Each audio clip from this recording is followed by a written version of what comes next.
Hegel.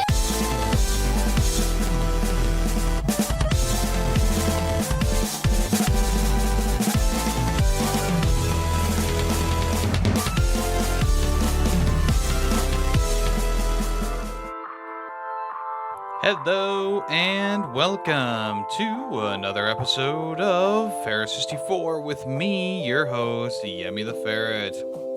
I hope you're all doing fantastic this week or this weekend. Whenever you're listening to this, I hope you're having a good day. Ferret 64 is the podcast about video game news, occurrences, first impressions, reviews, and so much more. We got a loaded episode for y'all today. We got 2 final reviews, we got a good amount of news, and some decent coming soon games. So make sure you stick around for the whole episode. Don't forget to smash the like button if you so desire. Subscribe if you're willing to. And if you don't mind rating me on Spotify or Apple Podcasts, leaving a review, I'd appreciate that too. It does help the channel grow. The podcast grow. And the channel grow in general. So I'd appreciate that. Let's go ahead and get started with our first final review today for Modern Warfare 3, and then the second one afterwards will be for Thirsty Suitors. Let's get going. Alright, welcome to the final review with me, Yemmy the Ferret. If you enjoy this review, please make sure you slap that like button and leave a comment if you want to. Let me know what you thought of the game that we're reviewing today, which is Call of Duty Modern Warfare 3, or just MW3 for the people who like shorter names. Modern Warfare 3 follows the events of Modern Warfare 2, which came out last year in 2022. Not the same timeline as the original Modern Warfare games, which started with Call of Duty 4 Modern Warfare and ended with Modern Warfare 3, respectively. So if you're like me and you thought that 2019's Modern Warfare was a tie-in or something that bridged the gap between Modern Warfare, Call of Duty 4 and Modern Warfare 2 back in the day, that is not true, and that is not true for this new timeline as well. So there you go. Modern Warfare as a series is one of my favorites, I would say. The original 3 games in the series, even though you say what you want about the original Modern Warfare 3, it got the job done. It had good multiplayer, it had a nice Spec Ops mode, not as good as Modern Warfare 2, but it was fine. It also had that survival mode, which I thought was really fun back in the day. Modern Warfare 3, the original one, is also a game that I quit my job for. I literally quit my third shift job to play Modern Warfare 3. It's also one of the only games I have ever bought 2 copies of on the same day, on the first day that it launched. I bought an Xbox 360 copy and a PS3 copy because I had friends on both systems, so I just bought both. And I was very loose with my money back then, when I was a kid. But also, the original Modern Warfare 3 has a pretty good story to it. Now, it's not the best, obviously. I mean, the first 2 Modern Warfare games take the cake on that. But it was a closure to a video game series that people loved. And, of course, it's going to be looked at with a bit of more of a critical eye. Thinking back to it now, I did enjoy it when I was young. I still do enjoy it nowadays. I think there is a couple of missions in there that are kind of lackluster. I think there's a couple ideas in there that are a bit annoying. But for the most part, I think that it does the job of being like this bombastic finale to a trilogy that people love and enjoy. The recent Modern Warfare games, starting with 2019's Modern Warfare, wanted to restart that timeline, reboot the series, bring back the characters that we know and love, and they started with the most basic of them, which is Captain Price, the guy who pretty much started it all back in Call of Duty 2. He came back in 2019, and 2019 was a grounded, realistic kind of Call of Duty. The campaign was out of this world. The multiplayer was really fun. And all in all, I felt that, like, yeah, that 2019 Modern Warfare still holds up to this day. I recently replayed it about a month or 2 ago, it's still a very good campaign, great story moments, great gameplay, and a really fun level design. This level design that you didn't really see in the other Modern Warfares, because Modern Warfare 2019 was much more tactical base. Modern Warfare 2 from last year, 2022, as I'm recording this, came out, and it still had some of those tactical missions to it. But it was more so bombastic. It brought back a lot of the characters that you know, like Soap and Ghost and Gaz, even though Gaz was technically in the first game as well, 2019's. He was fully Gaz in Modern Warfare 2. And they added in some new characters like the Mexican special ops characters, and of course they had to bring back some of the older characters like General Shepard and his Shadow Squadron and stuff like that.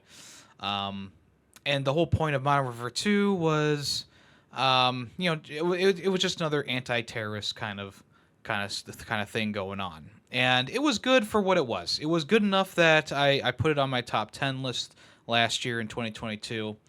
It was number 10, if you're wondering. It was not that high, but it was Modern Warfare 2 and most Call of Duty games are guilty pleasure games for me. I enjoy the gameplay. I mostly buy them for the story. Even games like Call of Duty Cold War, which I didn't really play much of when it came out. I thought the campaign is great on that game, and even though I wasn't huge into the multiplayer, I played the campaign a couple times. I really enjoyed that one. Same thing with Call of Duty World War II. Love that game. Didn't really like Vanguard, but from my perspective, in my opinion, Call of Duty has had a pretty good track record with their campaigns and their multiplayer modes attached to them. I'm not a huge fan of zombies, nor am I a big fan of Warzone or the Spec Ops things that they've done in the recent Call of Duties, but the main selling point for me is always going to be the campaign and the multiplayer. And say what you will about my spending habits, but that is what I buy Call of Duty for these days. And I've always kind of bought Call of Duty for those reasons. I'm a very old enjoyer of Call of Duty. My first Call of Duty was Finest Hour on the GameCube or PS2, either one. And I bought the original Call of Duty on PC with the United Offensive expansion pack, and from there, the story writes itself. I've played every single Call of Duty game since then, through the highs and lows, and I've had opinions about every single one. But Modern Warfare 3, the new one, from here on out, I'll probably just be talking about the 2023 Modern Warfare 3, and I'll say the old Modern Warfare 3 when I'm talking about it, but Modern Warfare 3 from 2023 takes everything that this new Modern Warfare timeline was building, and it just crashes to the ground. Like, it literally takes this story that was pretty good, maybe a bit too nostalgia bait during Modern Warfare 2, but pretty good, and it just tanks it. It really does. One of the things that I love about Modern Warfare games in general are the missions, the level design. I can gush about the level design of Modern Warfare from Call of Duty 4 all the way to Modern Warfare 2 from 2022. There are some really good missions in in every single Modern Warfare game. There's always that really good mission that sells it for you.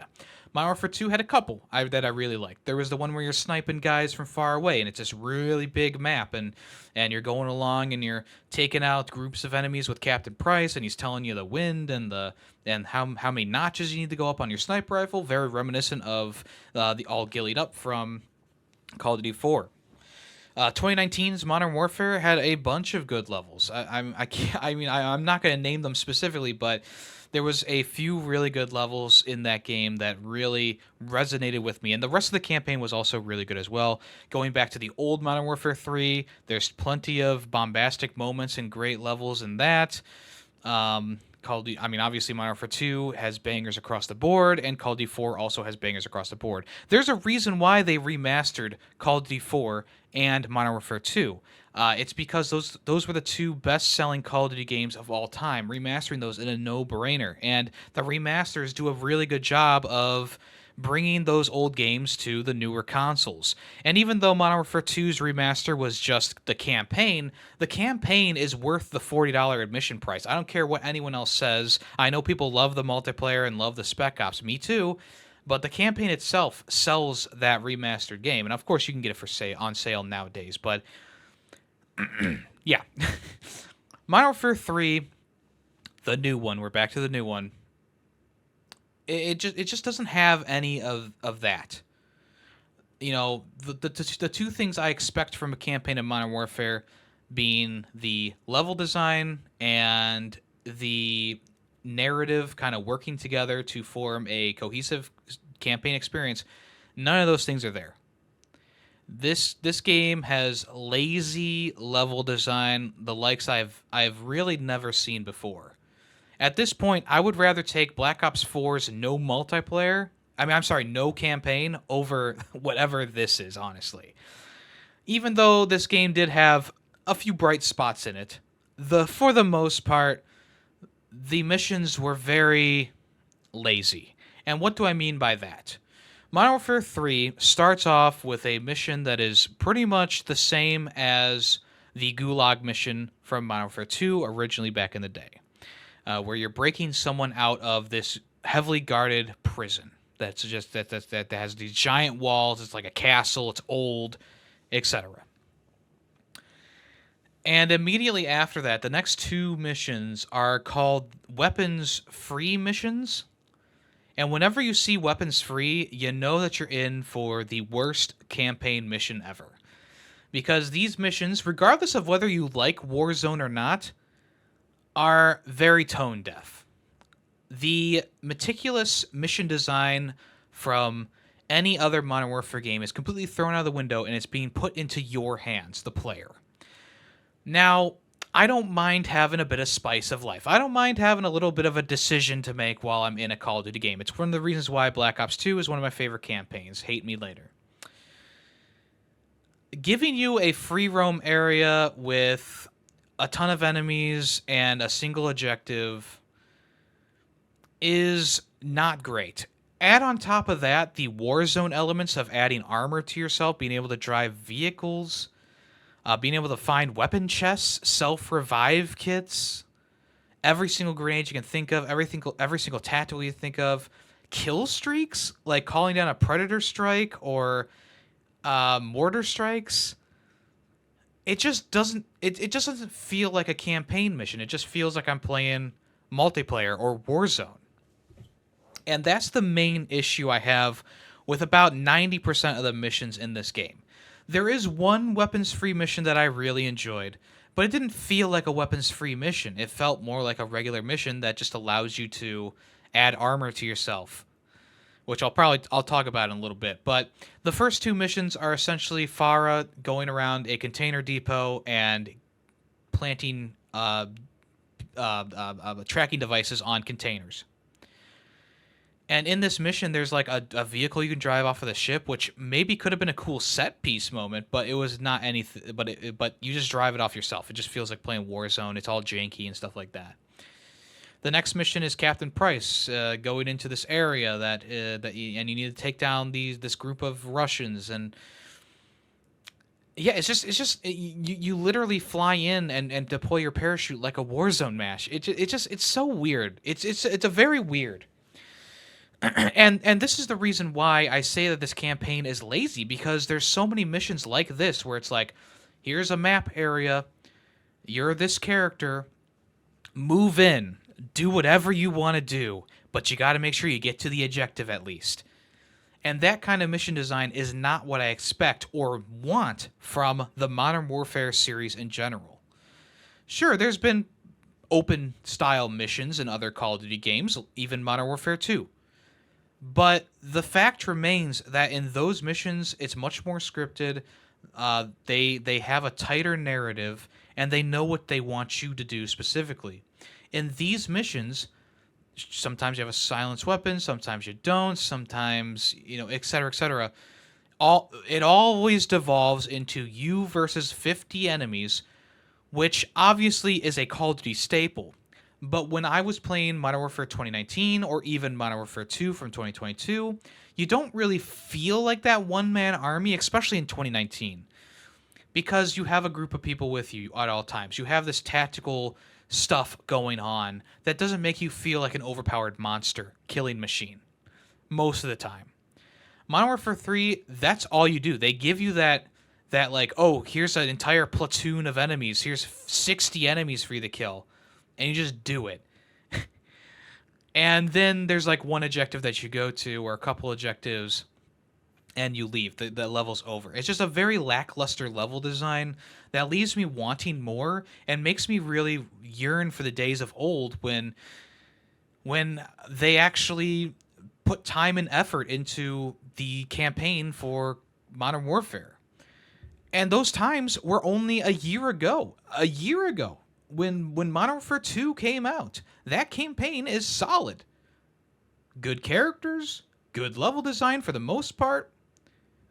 Yeah, I mean, I didn't really have too much to complain about other than the fact that it's not as tactical based as Modern Warfare 2019, which is obviously one of my favorites. So, yeah, a lot of these missions are these weapons-free missions where you go around a map area, you pick off enemies or fight them all at once, and then you move on. The missions that are actually kind of good in this game, there's like 3 of them. One of them is this mission where you're running, which is a weapons-free mission, surprisingly enough. You're playing as Gaz, and you're running through this multi-leveled apartment complex or something like that. And there's a bunch of like ways to get around. There's a bunch of scaffolding to climb. There's a cool little section where you jump across a container, then jump over to the other side. That's hanging in midair. And then at the end of the level, you meet up with Captain Price and you capture Makarov's first lieutenant or whatever. And there's this whole section where you have him on your back and you're taking him to the exfil point. It felt like a nice mission. It was a very cool mission. I love that mission. It was really cool. It kind of reminded me of that mission in Call of Duty Vanguard where you're that Russian sniper lady inside of the like the train station and you're kind of like zipping around from place to place killing enemies. I thought that was actually a pretty good mission. There's another mission where it's in like the snow and you blow up some ice and you destroy a convoy. And after you destroy the convoy, you figure out that there's a captive with them, and you save the captive, and it's General Shepard, and you gotta go through like this kind of snowy area, and then you go to like this big holdout mission at the end, which I thought was kind of fun. I thought that was kind of fun. And the last truly good mission was one where you're in like a soccer stadium or football as it's called, and there's a terrorist attack going on, and as Task Force 141 you infiltrate it and you take down the terrorists, and you have to make sure you're not hitting civilians. And it was a pretty decent level. I actually really enjoyed that one. The big level, the big no Russian level of this game was not that great. Makarov essentially takes over a plane that he boards for whatever reason. Like, way to not really leave things to chance, you know? Like, he boards this plane that he has, like, bombs and stuff carried onto it because he disguises his fellow terrorists as the pilot and stuff like that. And he gets on the plane and he puts the bomb jacket on this woman, and then you're trying to, like, defuse it, but the people in the plane are, like, trying to attack you because they think you're the terrorist, and then it blows up. And, like, that's supposed to be, like, the no Russian mission for this game, which apparently needs to be in every single Call of Duty now for some reason. And it just wasn't that great. It didn't hit at all. Same thing with an ending sequence during this game. I don't know how much I really want to spoil. I don't know how much you really care if you're listening to this. But essentially at the very end of the game, which doesn't feel like the end of the game, Makarov plants some bombs in a London subway, and you're defusing them with soap. And randomly, Makarov just appears out of nowhere, grabs Soap, shoots him in the head, and runs away as your team gets there, your squad gets there. Compare that to the old Modern Warfare 3 when Soap died. Just this new Modern Warfare 3 is just completely tone deaf with it. Like, he gets shot in the head, and that's it. There's no last words. There's no heroic, like, anything going on. It's just Soap dies. Think about Modern Warfare 2 when Soap gets stabbed in the chest, you pull the blade from your chest and you throw it into the eye of General Shepard. That's impactful. Then you save Soap's life in the next game, and then Soap sacrifices. Well, he doesn't really sacrifice, Soap gets blasted by Makarov with some explosives in the tower that they're in because Makarov knows their plan, and you work with him throughout the entire second part of that mission, and then he dies on a table with Captain Price screaming and whatever, and it's an impactful moment because you've come to know and love Soap. And the reboot of the series does not have that. They really lean on the nostalgia factor. Oh, you know Soap from before. He's a really good character, isn't he? You love Soap, don't you? It's like, yeah, sure, I liked Soap in the past, but in this new Modern Warfare reboot, he's really, I mean, he's not like that, not that memorable. Like, if if this was the first appearance of Soap in Modern Warfare 2, 2022, I mean, this death would have no impact.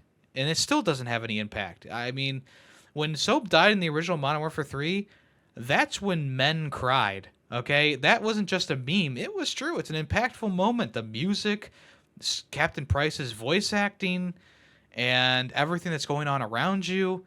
And it's just one of those things. It's like, yeah, that was crazy. And in Modern Warfare 3, it's like, okay, he's dead. Oh, well. So yeah, this is a $70 DLC. And let me express why in my own words. One, when you load up the game, you go to this Call of Duty Central hub that has Modern Warfare 2 and Modern Warfare 3 combined in it. You can play the Modern Warfare 2 campaign, the multiplayer, and the Spec Ops if you so desire. You can switch over to the Warzone if you so desire. It's kind of similar to what they were doing with 2019 Cold War and Vanguard, where you could have all three of the games load up at the same time if you had them digitally and switch between them on the flick of a button. And Modern Warfare 3 is, yeah, you load it up and you go to this Call of Duty hub, and the first thing that it says is, do you want to buy Modern Warfare 3 in this hub? I have the physical disc, mind you. I have it in my hands. I have the case in my hands, and I'm trying to load in the game. And what do you know? It's asking me if I want to buy Modern Warfare 3 from this Call of Duty main menu. On top of that, the trophy list is a part of the Modern Warfare 2 list from last year. It's a add-on to that list. If you buy the PS4 version, obviously it has its own platinum trophy, but with it being a add-on to the trophy list from the last year's game, that definitely tells you that there's something fishy going on, because this is a full price release that does not have its own trophy list. My next, please view the next part of my crazy theory here. The next thing is that Microsoft has finally finished buying Activision Blizzard. Next year, Microsoft is going to fully take over, and things are going to be run differently at Activision Blizzard. And the current CEO and leadership of Activision are going to be canned, most likely. I mean, one of them is supposed to be, because he has allegations against him. This feels like a last-ditch effort, truly feels like a last-ditch effort to get a buck out of the player base, get paid, and leave the company. That is what this feels like. I can almost guarantee you that all the maps from this game, from the original Modern Warfare 2, were supposed to be DLC or a season pass type thing for Modern Warfare 2 for 2022. It was probably supposed to be like the end of the Modern Warfare 2 game, and then they were going to move on to the next game. Well, what do you know? The only maps in Modern Warfare 3, the base game, are from Call of Duty Modern Warfare 2. These maps are great, don't get me wrong, but they would be great DLC. I've already played these maps to death. I like them, I love them, but I've already played them to death. I know their every ins and outs. I know every preferable route, and I'm sure most people playing the game do too. This would have been a great DLC, not a great base map point. 2, the zombies missions, or the zombies mode. It's pretty much just being dropped into a Warzone match, teaming up with 3 other people, and having a bunch of other squads out there trying to work and kill these zombies. And that's pretty much it. It's a survival-based thing. It's weird, it's awkward, and it just seems out of place in the Modern Warfare universe. And I know people are like, before the game came out, were like, oh my god, I'm so excited for Infinity Ward's take on zombies. Let me stop you right there. This is not an Infinity Ward developed game. This game was developed by Sledgehammer in 16 months. The average development cycle for a Call of Duty game is 3 years. 16 months to put together a shoddy campaign, a bunch of maps that are remakes or remasters from another past game, and a zombie mode that doesn't feel like it's supposed to be here. Huh. Kind of weird. Kind of makes you think that this was a hobbled together, duct taped together kind of game. Wow. The graphics in the game are inconsistent throughout the campaign. Sometimes it looks photorealistic. Sometimes it looks like the Switch version of Mortal Kombat 1. I am not joking. Okay. which just goes to tell me that they ran out of time while developing this game. 16 months to make this game. A lot of it is just the same stuff from Modern Warfare 2.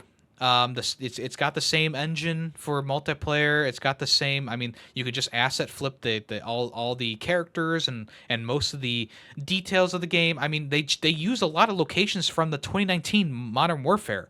Crazy enough. They use a lot of characters from those past games as well, but for some reason they exclude the Mexican Special Forces characters, who were actually my favorite part of the last game. Oh well. At least we have General Shepard coming back and his lackey Graves, who I was pretty sure died in the last game, but oh no, he escaped somehow from the burning carcass of a tank that exploded from the inside. Yeah, he's fine. That also leads me to the writing in the game, which is very hit or miss. The story itself is so fragmented and wild. You have parts of the game where you capture Makarov and General Shepard's there and he helps you capture Makarov. And then in the next mission, in the next cutscene, they're like, we need to hunt down Makarov. Where did Makarov go? Blah, blah, blah, blah, blah. And it's like, what? And you're talking to General Shepard and he's like, here's some intel for you. And then the mission after that, General Shepard is captured by Makarov, and you find him in a jeep in that mission I was talking about in the ambush. And it's like, how did you get here all of a sudden? It seemed like the writers, there was like 5 different writers, write each like 2 of them writing each level. And they just kind of were like, what did the last guy do? I don't remember. Let's just write this. Let's just do this. It's so weird. Like, Makarov just escapes for no apparent reason. It's so crazy to me that a game series like Modern Warfare, a legacy of great campaigns, just halts right here, and it's a train. It's literally just a train wreck of nostalgia, reworked ideas from the original Modern Warfare, and poor level design. The ideas from Modern Warfare 2. It's kind of funny how many times they reference it, but they don't go fully through with it. Right? Makarov is prisoner 6274 or whatever. Which was Captain Price's designation. I'm sorry, 627 in the original game in Modern Warfare 2. That was Price's prisoner number in Modern Warfare 2. Yeah. Why even have that? Another part where you are Soap and you're getting on the chopper to leave with General Shepard. He holds out his hand to you and says, "Good work, soldier," which is the same thing that General Shepard says to you in Modern Warfare 2 before he kills Ghost and Roach. Roach, by the way, doesn't even make an appearance in this game. I thought that maybe they would add him in because he is a staple character of Modern Warfare 2, and they've been nostalgia baiting the hell out of that. Nah, Roach doesn't make it in. Sandman, Grinch, the other guy, they don't make it into this game. You know, all these characters that people liked from the original Modern Warfare trilogy, they don't get any love because Modern Warfare 3 is just a tumor on Modern Warfare 2 2022. That is literally all it is. It is a growth that is sort of formed on the side of Modern Warfare 2. And it is crazy to me that they thought that, okay, it's not that they think they're going to get away with it. They already have gotten away with this. Millions of people are going to buy this game, $70. Most of them buying it just for the multiplayer. Most of them buying it because their friend bought the game. Most people are not buying it for the campaign. Maybe they're buying it for the zombies mode. But most people, if they already have it, they have Warzone, they have Modern Warfare 2, now they have Modern Warfare 3 on their shelves. Because of the fact that it's just the next, and it's just the latest in multiplayer. And is the multiplayer good? Yeah, the new weapons, they're kind of cool. I don't mind them. The only problem is, though, is that now I can use any weapon from Modern Warfare 2 and Modern Warfare 3 in this game. So I played Modern Warfare 2's multiplayer to hell and back. I got all the sights, all the attachments for almost every single weapon class. So I have all those weapons. I have all those massively overpowered freaking attachments. So as soon as I level up a weapon to level 2, I already have the best stock in the game. I have the best red dot sight in the game, or sight in the game. I have the best this and this and this and this. So it really takes away from that feeling of progression in the multiplayer, because I can just use any gun that I acquired in Modern Warfare 2. I can use any character that you may have bought or acquired in Modern Warfare 2. You can use any emblem, any charm, any weapon attachment that you can think of that that you got in Modern Warfare 2 in this game. And even though I like the idea of having all the characters and content that you purchased or earned in Modern Warfare 2's multiplayer in this game, I don't mind that at all. It just, in the full package of things, it just really doesn't make a lot of sense to me. It really just makes me feel even more and more and more that this is just a big DLC that they are marketing as a full-blown game that should have just been a group of maps, a group of guns, a group of new operators, a group of new everything else in between. And it does not make sense to me that so many people are falling for this trap once again. This is going to go down as one of the worst Call of Duties in history, and millions of people are going to be spending their money on it simply because it's Call of Duty, it's Modern Warfare, it's multiplayer, it's Warzone, it's zombies.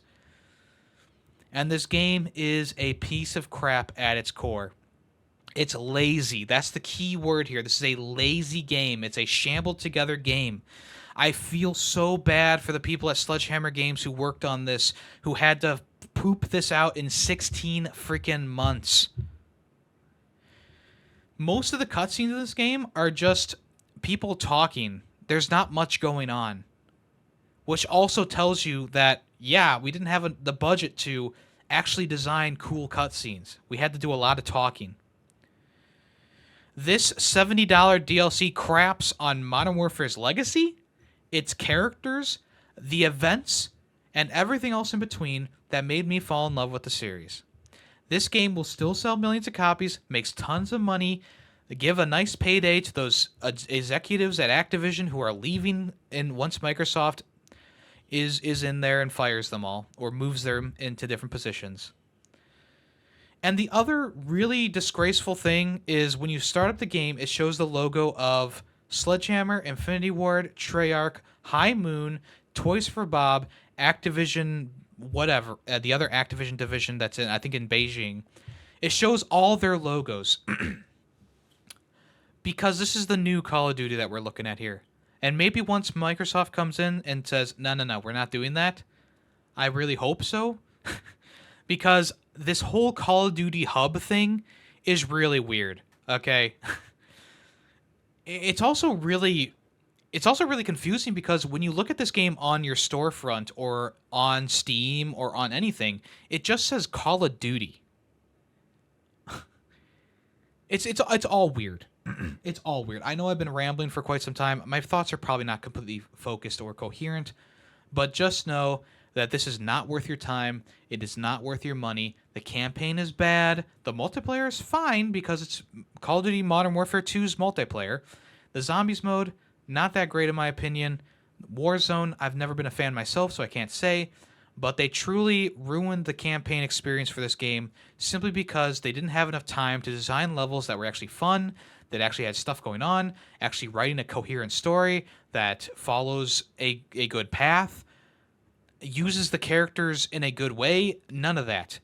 The other thing is that they're using Captain Price again for the cover of this game. He was on 2019's and now he's on Modern Warfare 3's cover. It doesn't make sense that he's on the cover. Also, I don't like the redesign of Makarov. His new voice actor is not that great. I don't like how they've rewritten the character, reworked the character. In the end, I've been hoping for a remaster of Modern Warfare 3's campaign, and I don't think that's ever going to come at this point. They made their money with the remaster from Call of Duty 4 and from Modern Warfare 2's remastered campaign, and I don't understand why they wouldn't, but they're not going to do Modern Warfare 3's campaign remastered. Probably because they don't want to remind people of how much better that game is compared to 2023's Modern Warfare 3. And at the end of the day, I'm going to give Modern Warfare 3 in total a 1.5 out of 5. Thank you for listening. This has been the final review.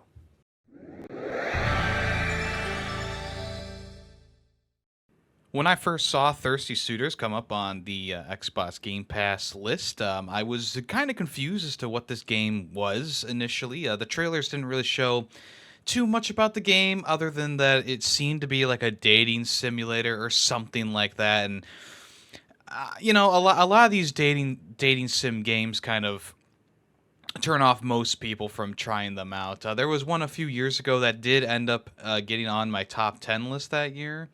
But that, they don't usually show up too often in my recommended or in my circle of video games. But being a video game connoisseur and playing many different genres, I always try and branch out. Just earlier this year, I was playing Goodbye Volcano High, which is a narrative adventure with rhythm game elements, and that was pretty good. And I decided, you know what? Since I took a chance on Goodbye Volcano High, why not just take a chance on Thirsty Suitors? Who knows? Maybe it'll be a at least interesting time.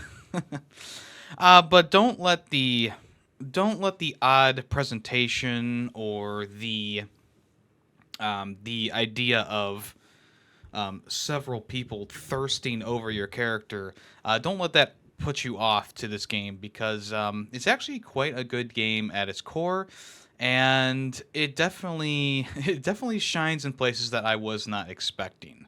One of those places is the writing. I felt like this game had a very strong narrative to it, has some pretty funny moments. The whole basis of this game is going back to your hometown. This girl Jala, she went and moved away from the town after leaving behind a wave of destruction. She just kind of picked up and left. She called her then girlfriend at the time that they were breaking up, and she was moving away from a payphone.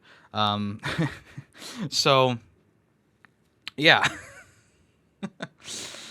So she's coming back to this town to make amends with the people that she hurt, like her parents, her sister, and a group of individuals who are her exes.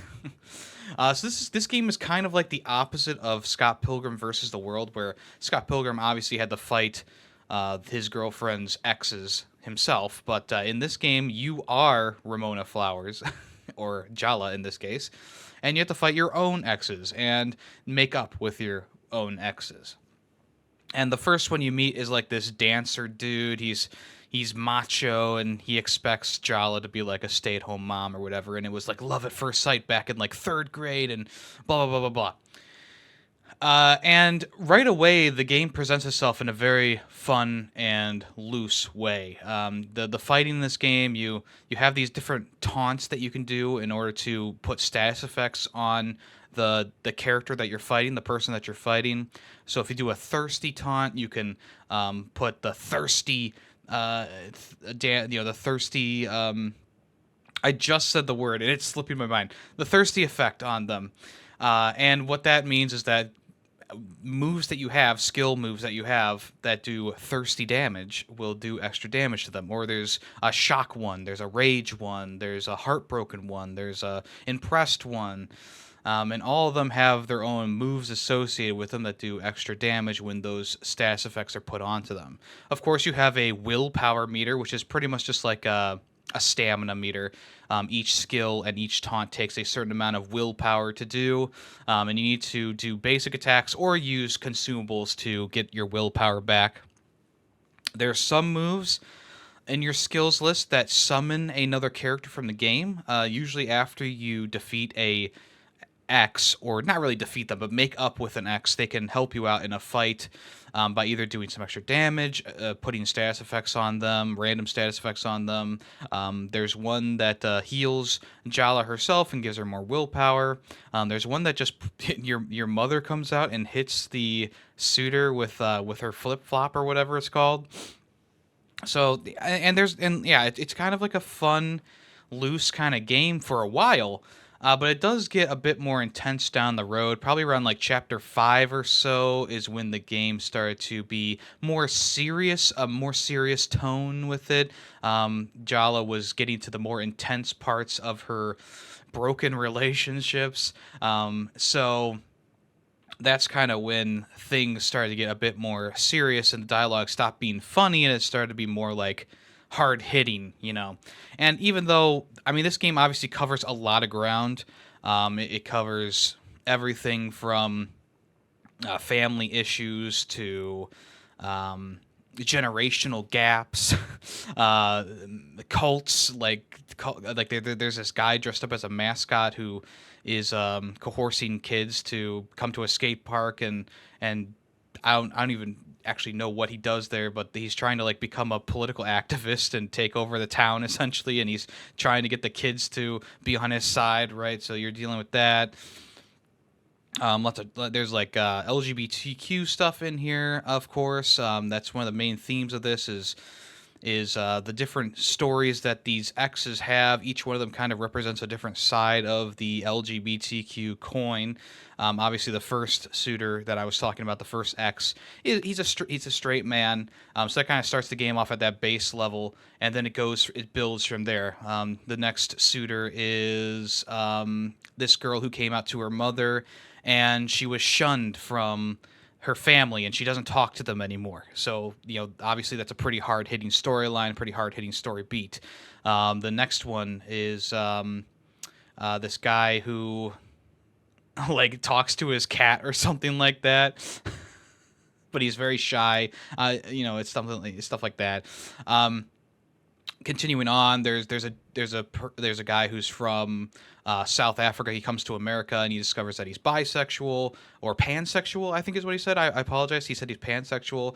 So he's unsure if he should tell his family back in his home country and stuff like that. So there's a lot of interesting and hard hitting topics in this game, all culminating to the generational gap thing that I was talking about, where your grandma comes from India, and it's an overwhelming presence, an overwhelming force. She has expectations for both her daughter and for her grandchildren and stuff like that. So the whole like final part of the game is based around trying to get her to understand, like, hey, times are changing, things are changing. We're sorry for what happened to you and what you had to go through, but we don't have to go through that stuff anymore, right? So yeah, I think that there is a storyline for kind of everyone in here, almost. Jala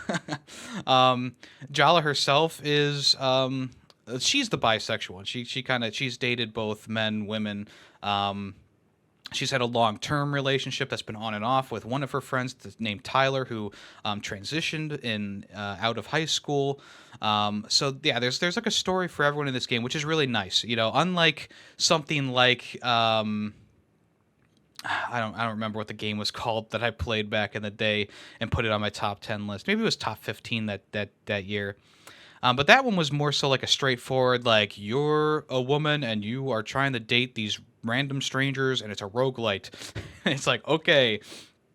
There really wasn't much going on other than the fact that you were using these people as weapons, and you were dating your weapons and stuff like that. And that was like the main hook of it. It was really fun, don't get me wrong, but it wasn't as deep or hard hitting as the stuff that happens in Thirsty Suitors. Obviously, there was a point where the game kind of plateaued a little bit with the characters they were introducing. There was too many of a similar style character in a row. But it once it goes past that plateau, it goes back up to being a more interesting tale.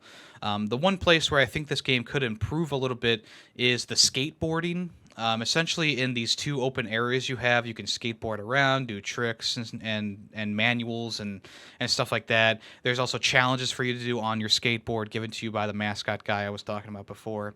And I do wish that the skateboarding wasn't so stiff. It's not like Tony Hawk Pro Skater, okay? And I don't think they were going for that. But the skateboarding it totes the line of being too basic and being maybe a little bit too ambitious at times, I would say. I feel like if the skateboarding just felt a little bit more loosey-goosey and it didn't feel so stiff, I feel like I would be okay with it being maybe a bit more basic.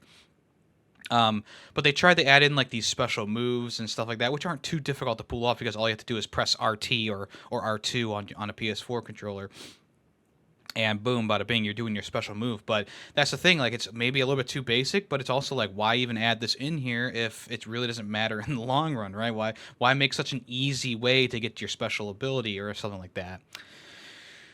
So yeah, the skateboarding is kind of the one area that I really wish was either flesh it out a little bit more or bring it back a little bit, maybe even allow the player themselves to decide if they want to skate around the area, because as it stands you can't just switch to on foot kind of stuff, which is kind of annoying to me because I by the end of the game I was like, I really don't want to skate through this area. I've been grinding on the same rails. I've been doing the same tricks to get to my objectives. I just want to run there and not deal with any of the bullshit.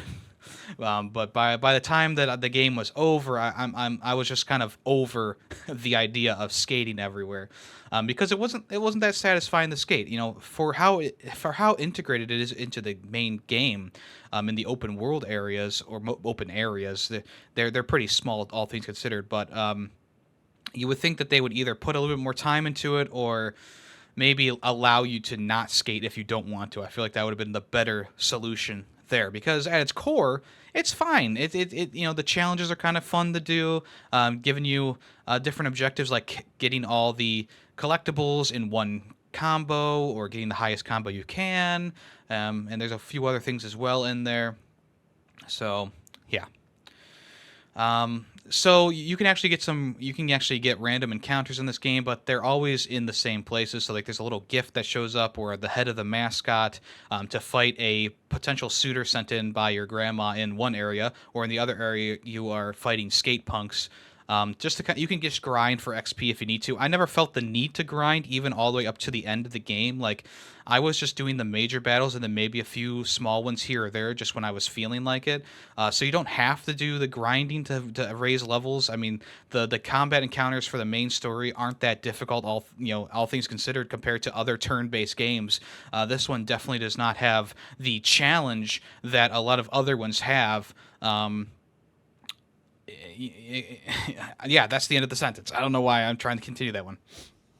So, yeah, in the turn-based areas, in the turn-based sections, it's not too difficult. I think there was only one time that I got knocked out, and I was supposed to get knocked out. So, that kind of tells you, like, yeah, it's not too bad. It's not that difficult. It definitely is more of a story-based adventure than a combat-based or an action-based adventure.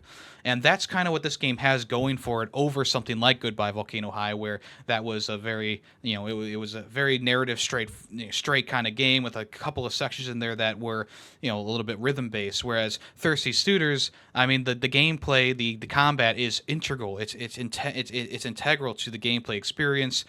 So that's why Thirsty Suitors kind of gets the step over Goodbye Volcano High in both combat and in story. I feel like the story in Goodbye Volcano High, it's still good, don't get me wrong, but it's very one note at times, where it's like it's only these characters and it's only this. And even though I like the representation in Goodbye Volcano High, I feel like Thirsty Suitors does it a step better in how it does it. And I don't think it's a competition. I don't think it's a competition on any level. But if you're choosing between the two for a good LGBTQ kind of game, I would definitely recommend Thirsty Suitors over Goodbye Volcano High right now. Not only because there's more gameplay and more things to do in Thirsty Suitors, but I think the story is put together in a better way. There's a little bit more representation, a little bit better representation in that game over the other one. Plus, I think the art style and the graphic style in Thirsty Suitors is really fun. It can be a little bit off-putting at times, but I think that kind of raises the game up a little bit, because it is kind of like a weird, awkward art style where some of the character animations are a bit stiff while other ones are kind of loosey-goosey. I think it's a nice little it's a nice art style and a nice graphical style. That kind of gives it that it leans into like that more fun kind of goofy element that the game is going for. On top of that, there are sections where you cook in the game, which started out pretty fun, stayed fun, don't get me wrong, but it turned into kind of this like doing the same things over and over again. So there's quick time events for doing the different cooking tasks, like stirring and frying and lighting things and washing your hands even, and those things are really fun at the beginning, and you're doing them, and they're getting the recipes are getting more involved, and you're doing them with your mom and your dad. When your mom's there, you're kind of talking about more serious things. When your dad's there, he's more of like a loosey-goosey, goofy kind of guy. And the cooking stuff never really got more challenging. They just kind of stayed a stagnant level of like, okay, I know what I need to do here. I know how to do this. I know how to do this. The thing that makes the cooking more interesting is the fact that you have heat levels. And the more heat peppers you have, there's like 6 or 7 on your screen that you can acquire. The more you can compliment your mom or dad, which will give you a boost or a negative on a little spinning wheel, which is kind of fun.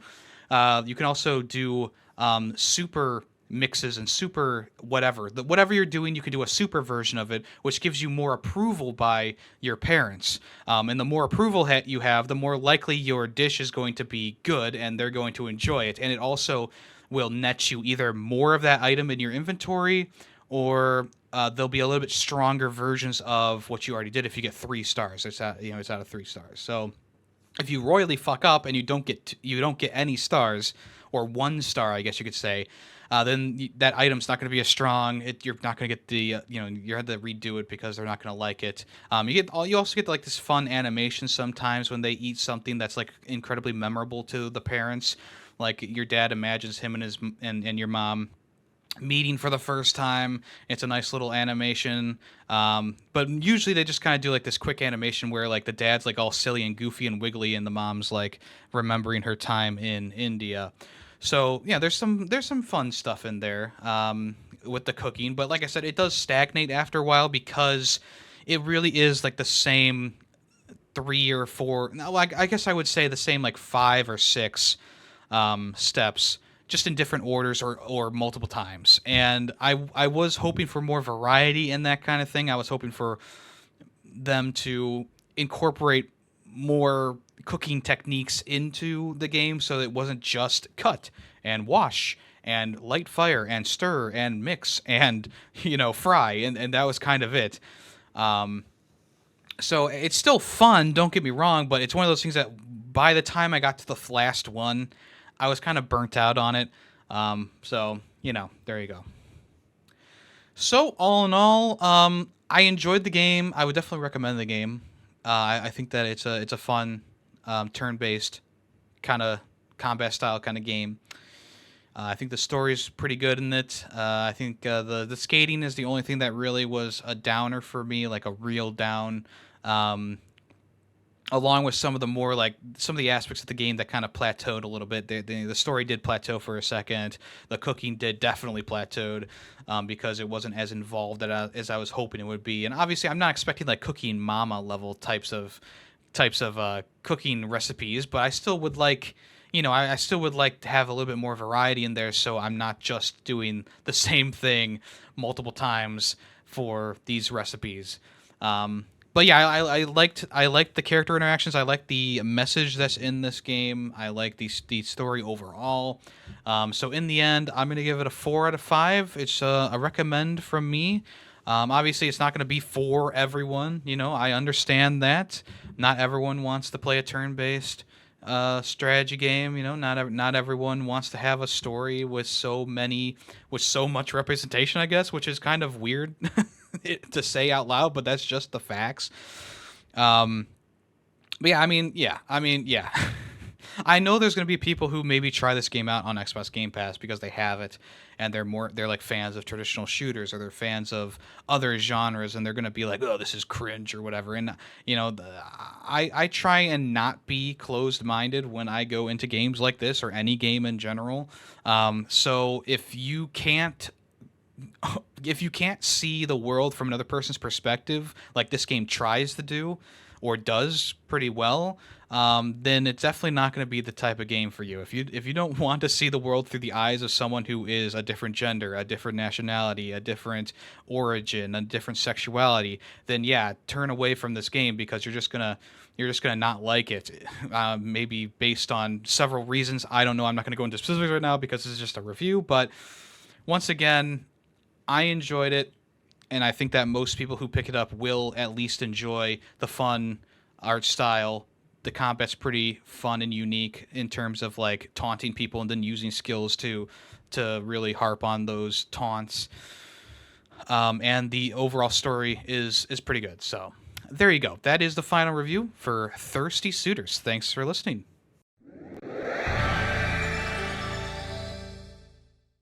Okay, let's go ahead and move on to the next part of the show, which is what have I been playing this past week?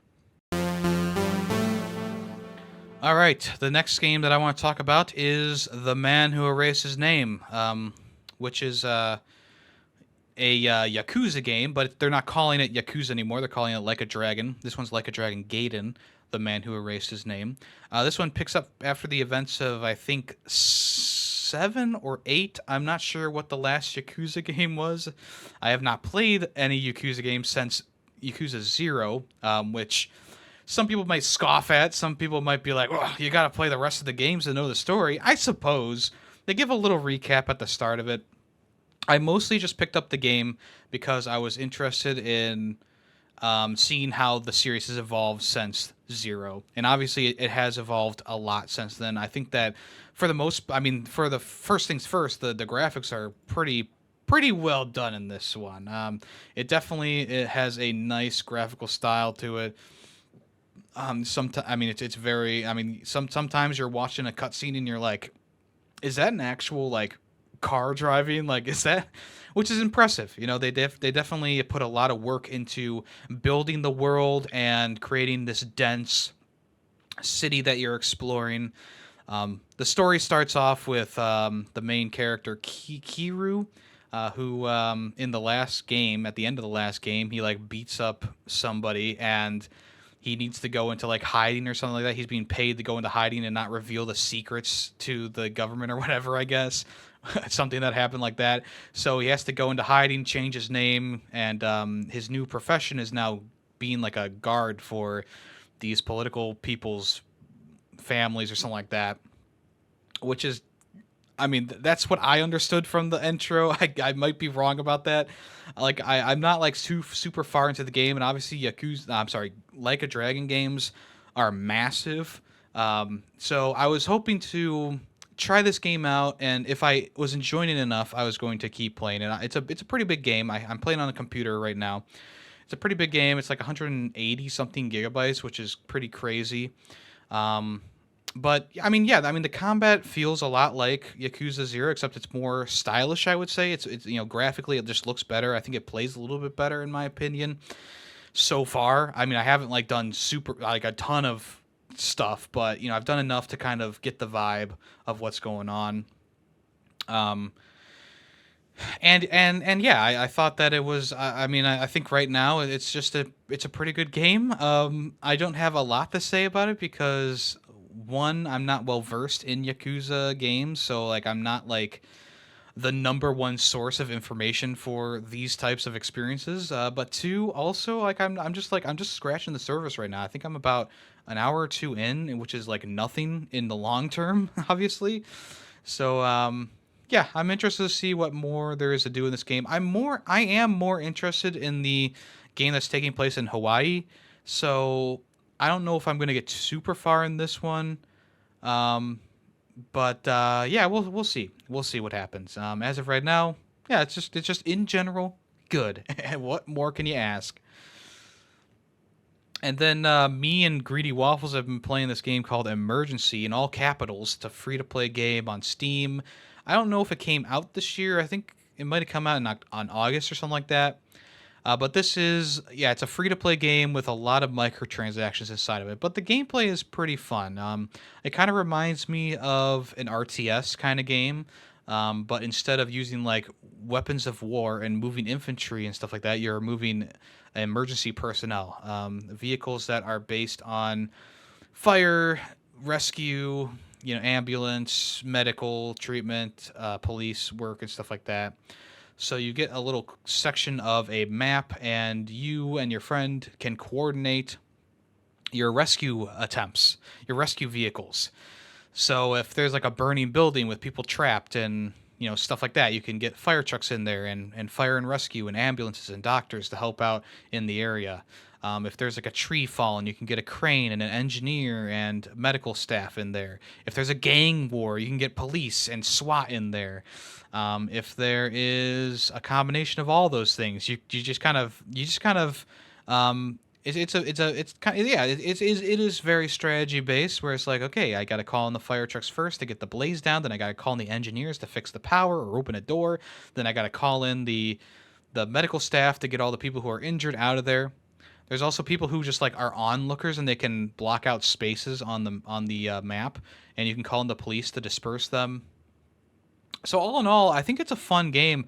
it's too bad that there's not enough variety in the areas that you go to. Each area kind of has a set number or a set style of emergency.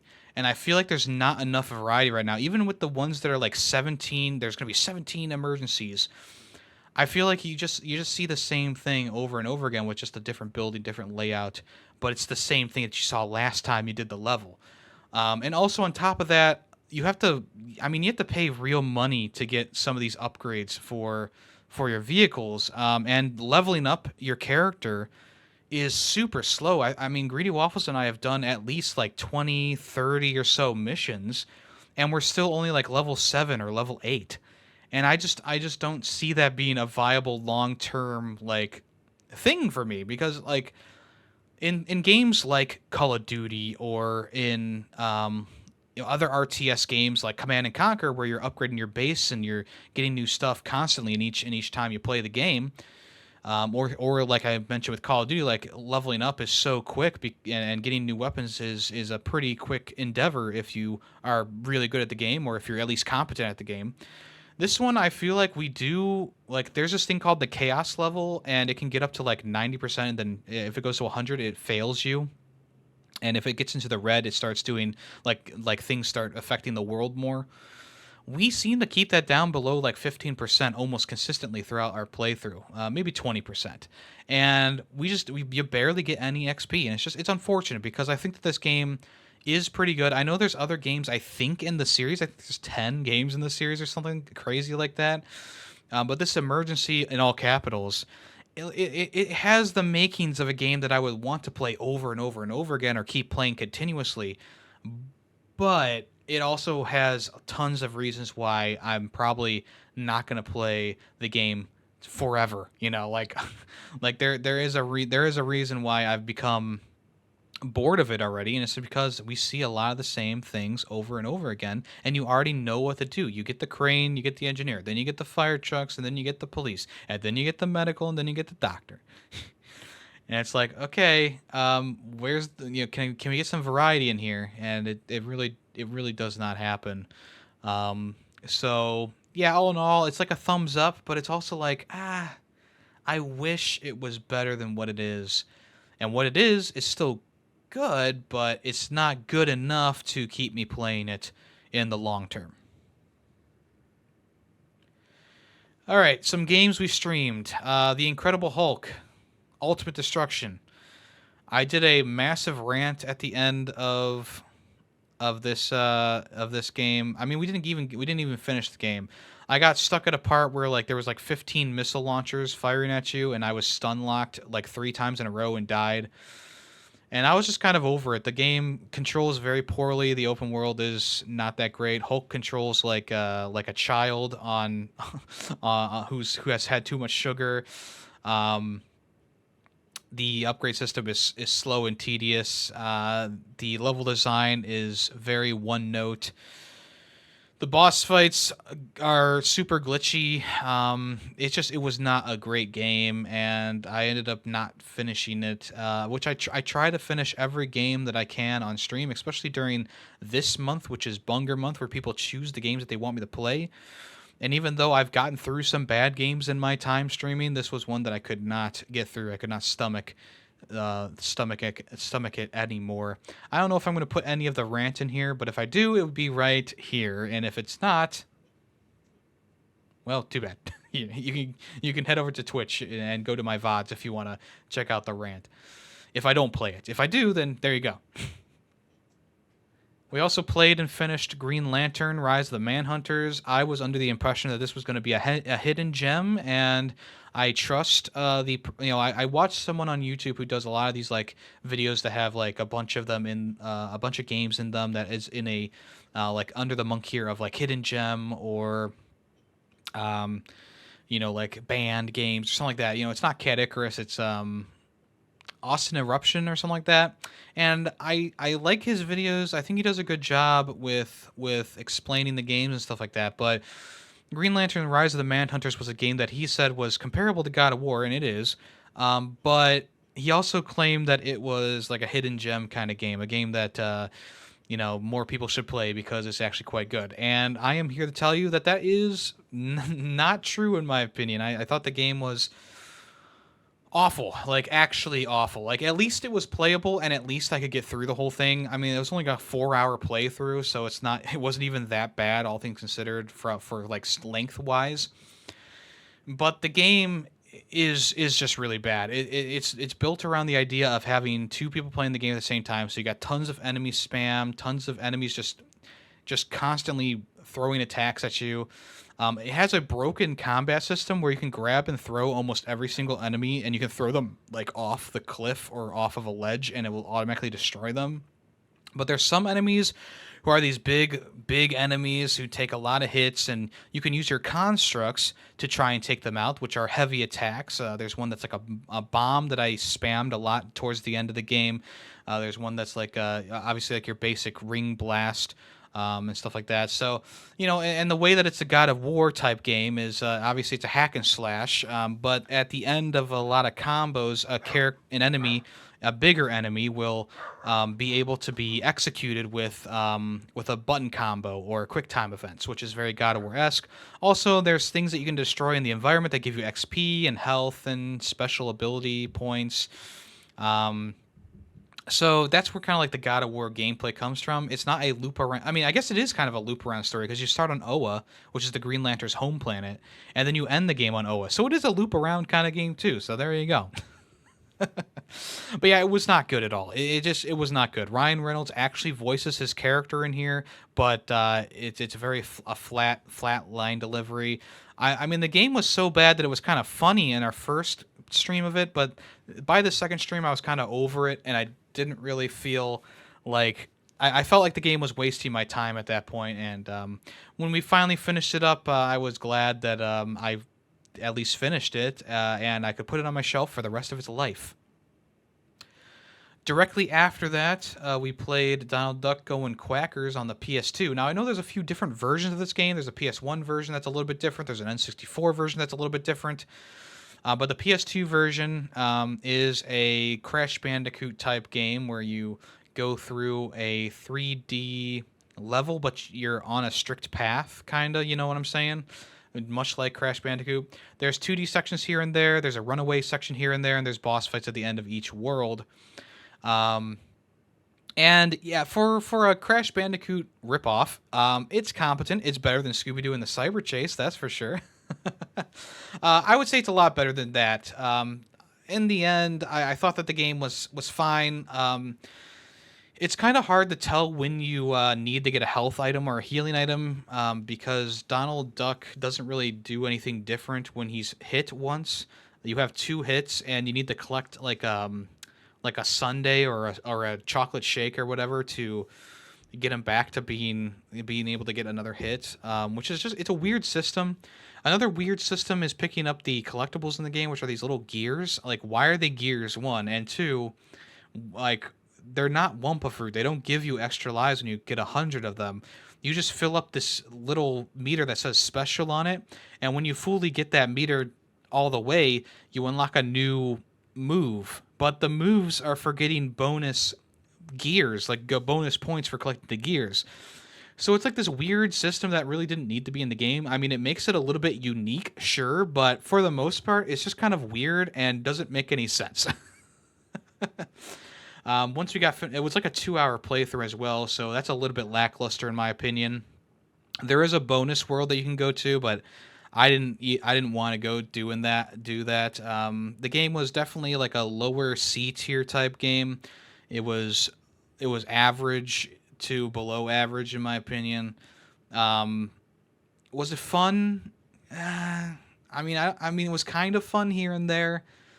The level design was kind of weird. The camera would like not follow the path correctly sometimes, which would cause some random deaths, which was kind of annoying. But and the boss fights were not that great either. I mean, they were very short, and they were very like one note. You know, it's just one of those things. It's like, yeah, I played it, we beat it, whatever, whoopee doo. At least it wasn't as bad as Green Lantern or Hulk. So there you go. So Going Quackers is a C tier type game. Green Lantern, I forgot to mention, Green Lantern is a D tier.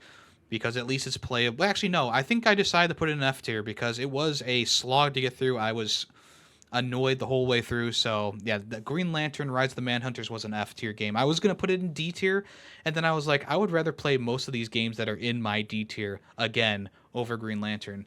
So that's why I threw it in F tier. And if I was going to put Hulk on the list, it would be in F tier as well. So there you go. Okay, let's go ahead and move on to the next part of the show, which is what's in the news.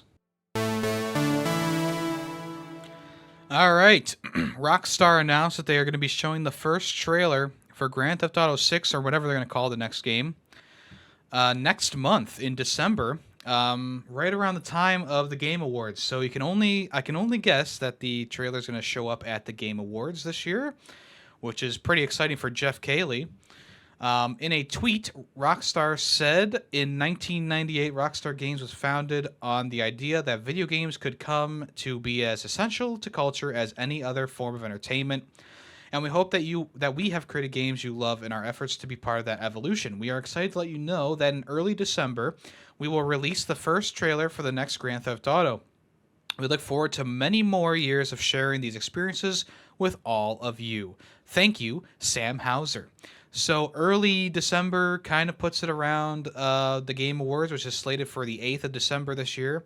And we should be getting the nominations for that relatively soon here, probably in the next coming week or so. But they did not say that it's going to be called Grand Theft Auto 6. And my theory is that, much like this current trend in gaming is going, that the next game is just going to be called Grand Theft Auto. Which would be kind of crazy or kind of weird. I don't know if Rockstar is actually going to do that. I think they will stick with Grand Theft Auto 6. But I wouldn't be surprised if Grand Theft Auto was just called Grand Theft Auto. We don't really know much about the game. I believe it's going to be set in a Vice City type kind of city where it's like a beach kind of town or something like that. I know there was some gameplay leaked earlier this year or last year, I forget when. That was in really rough shape, but obviously that's like development gameplay, so it's like not anything you should really write home about. So yeah, I mean it should be pretty. I mean I think either way it's gonna be exciting. You know, even people who are not fans of Grand Theft Auto know the gap that's between Grand Theft Auto 5 and this trailer.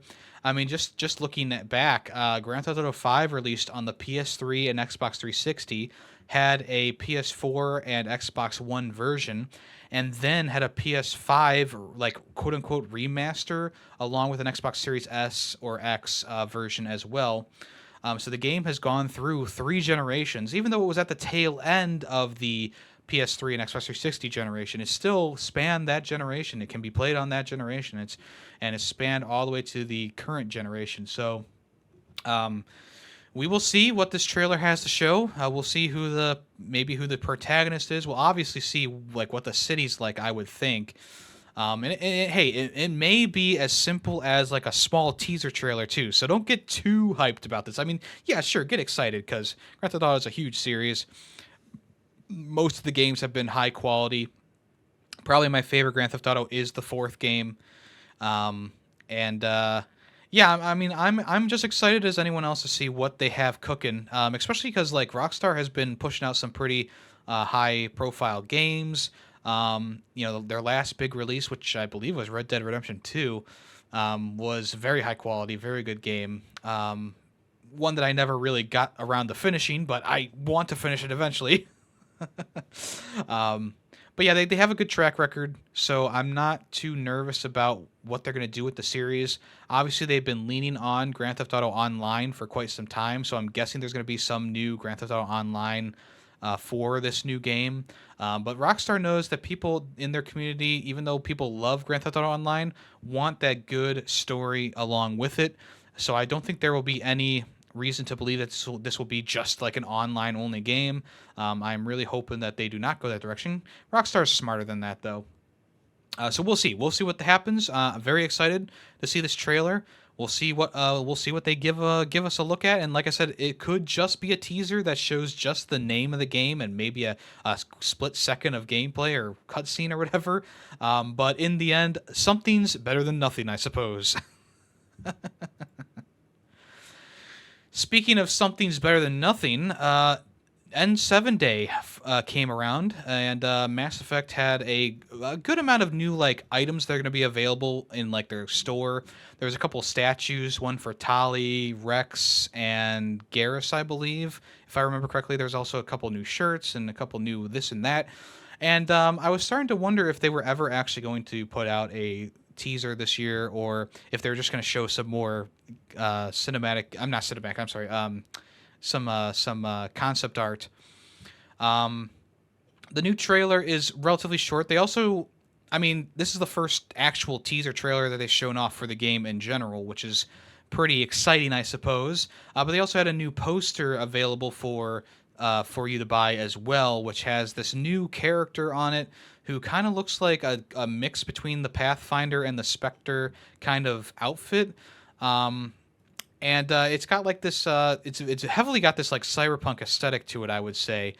Essentially, it's got like this big popped out collar with this mask that is kind of like sleek and very close fitting to the head. In the little teaser, they pull out a pistol, which, if you pause at the right moment, definitely looks silenced. And then when the poster came out, it definitely was a silenced pistol. So that led a lot of people, including myself, to believe like, hey, maybe it's gonna be like an espionage type game or like a stealthy kind of game where you play as this like assassin or something like that. The other thing that I noticed, and I think most people will notice, is that the fact that it just says Mass Effect on it. Which would go along with what I was saying during the GTA talk, which is, oh, are we just going back to Mass Effect? Is that the new trend? And it's just going to be called Mass Effect this time around. I hope not. But seeing as I didn't say working title underneath it, I'm kind of concerned a little bit that it's just going to be called Mass Effect. I really hope not, though, because just like with how Modern Warfare rebranded and just started calling the games Modern Warfare 2, Modern Warfare 3, it kind of overshadows the original games, and the original games are really good. Like, the Mass Effect trilogy is my favorite trilogy in gaming, some of my favorite games in in video games as well. Like, after getting that remaster for Mass Effect, like, that was a game changer. Maybe it was more of a remake, honestly. That was a game changer for me. Like, Mass Effect 1 used to be slightly unplayable back in the day, and I would dread having to replay it to get a different ending or whatever. And once I had my save files for both my Perfect Renegade and my Perfect Paragon playthrough, I didn't want to go back to it. But with the remaster or remake or whatever it's called in the Legendary Edition, I was very happy with how it turned out, and it's definitely one of those games that you can go back and replay over and over and over again.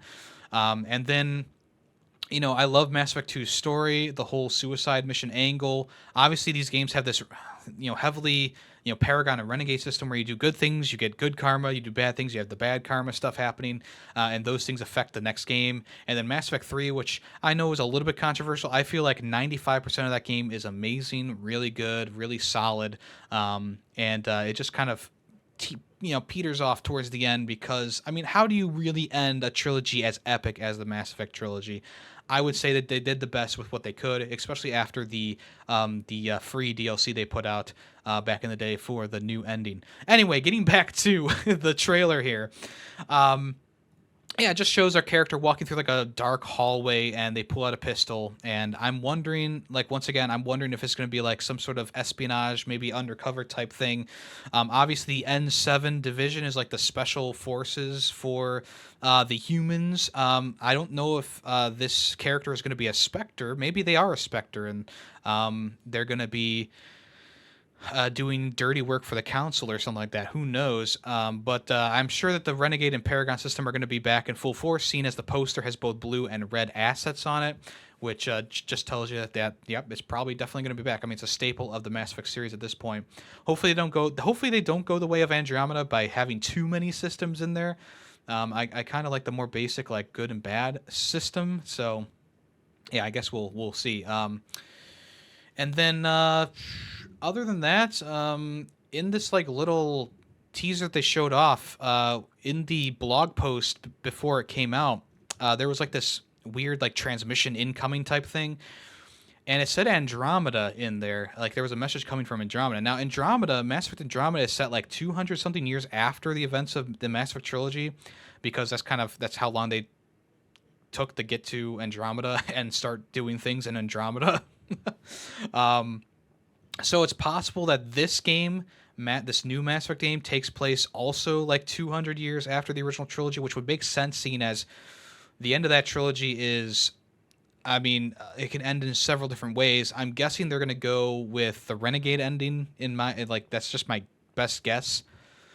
And after 200 years of rebuilding, I would assume that they would be able to do, get the aesthetics back up. You know what I'm saying? So, or quite possibly this takes place before the events of Mass Effect, or maybe it's before the events of the third game, or I mean, we might be using a totally different character. This isn't we're not going to be a character that was even like I almost thought like, maybe it could be Liara, but then again, like, it's definitely a human getup, so that's completely off the table. But Liara did show up in one of those concept arts that they showed off.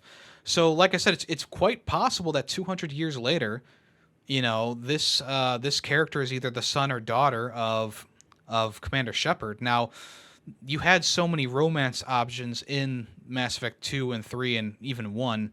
Well, I guess not really 1, but 2 and 3 had so many romance options. It would be tough to be like, oh, Commander Shepard had a human relationship, right? Because I think most people choose Liara in the end, or anyone else like Karis or Tali or something like that. So it's hard to say what they're going to do, where they're going to start. Like I'm gonna guess more so this is going to be a new character to the series. Liara, who is going to be 200 years older because Asari lived for so long, is going to survive the end of she survived the end of Mass Effect 3. And she's going to be helping this character who she knows, or maybe she doesn't. I don't know. It's hard for me to speculate. It really is. It's hard for me to even say anything. But seeing as Liara is back, we know that maybe if it's either going to be a prequel or a sequel to the Mass Effect trilogy. A prequel would mean that we would go back to her being more timid and whatever. So I don't think that is a viable theory. I think the better theory is that this is set 200 or so years after the Mass Effect trilogy. They're going to choose an ending for us, or they're either going to have us do basic options to make, to kind of make it the ending that we got, right? But I think this is going to be a brand new character who takes the reins, and Liara is going to be helping them because she sees Shepard in this character or something like that, And if it is Shepard's son or daughter, that would be an interesting take on it all. But I guess we'll have to wait and see. I think it's a big question mark right now, but this did open up a lot of discussion for me to talk about right now. So I am happy with the offerings that N7 Day has shown us. It started off a bit slow, and it didn't really get going until this trailer came out and that blog post came out. So I was a bit worried that they were just going to do nothing for N7 Day this year. But this shows us that they're working on something. Whether this is just a random teaser that they just pushed out because they didn't know what else to do, or what, I don't know, but the baseline is that at least they're working on something, and they've already or maybe they haven't confirmed this, but it's rumored that this Mass Effect game is still about 6 or so years off at this point. BioWare is still working on that new Dragon's Age game before they can get around to really working on this one, so I guess we'll see. We'll wait and see, and hopefully they don't push out these games like they did with Mass Effect Andromeda, because that really hurt that game. I also think that BioWare did lay off like a bunch of their veteran employees this past week as well, which also really makes me put a question mark on, is this going to be more like Andromeda? Because Andromeda was also made by like a bunch of people who really didn't know what they were doing in the Mass Effect universe. So there's a lot of question marks, but there's also a lot of intrigue, in my opinion. And we'll see where this all leads in the future. But as of right now, I am hopeful, at least.